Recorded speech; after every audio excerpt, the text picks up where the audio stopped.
Hey, what up? Somebody on Facebook asked me to do a video on self-esteem.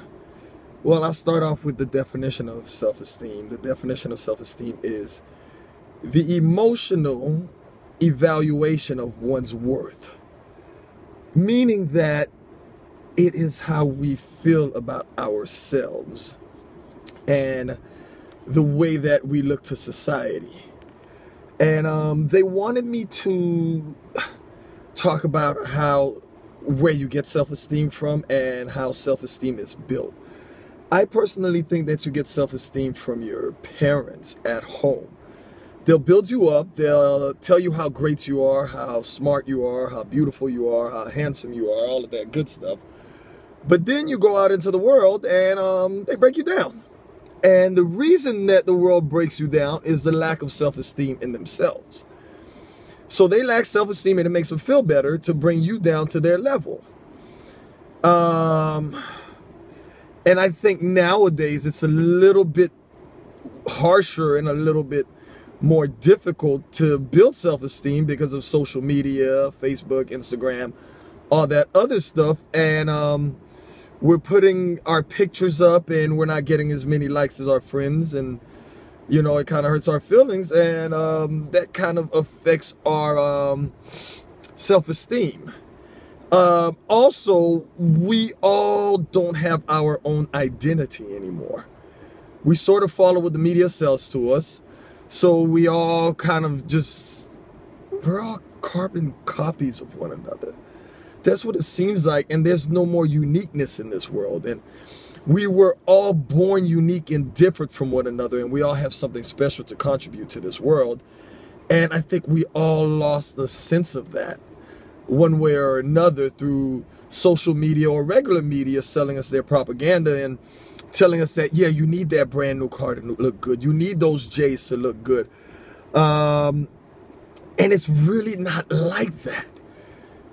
You should evaluate yourself and see what and who you really are, first and foremost. And when you can realize, I'm sorry, I'm all over the place. This is a hard subject. When you realize who you are, I think that sort of builds self-esteem. You know, let's take me for example. I grew up in Miami in the 80s, being Haitian. That was a tough time. My mom would always tell me, you know, hey, you come from a beautiful country, beautiful people. But people didn't really see it that way in the 80s. And the most of the flack we got were people that were our color. They were black as well, but they happened to be American. So they would put us down the whole time. They would call me HBO, which means Haitian body odor. I never smelled, but that was just a name they came up with for us. They would walk past my house and yell, hey, are you guys eating rice today? Like, what the hell, what does that? Yeah, of course we're eating rice. We're Haitian, but it's none of your business. Then I would get picked on because I had big eyes. And like girls in class would be like, what are you looking at with your big old eyes? You. That's what I'm looking at. Trying to check you out, but you kind of ruined it for me. What else? So growing up that way in the 80s in Haiti, that sort of made it tough on me. And I was always sort of artistic and weird and out the box.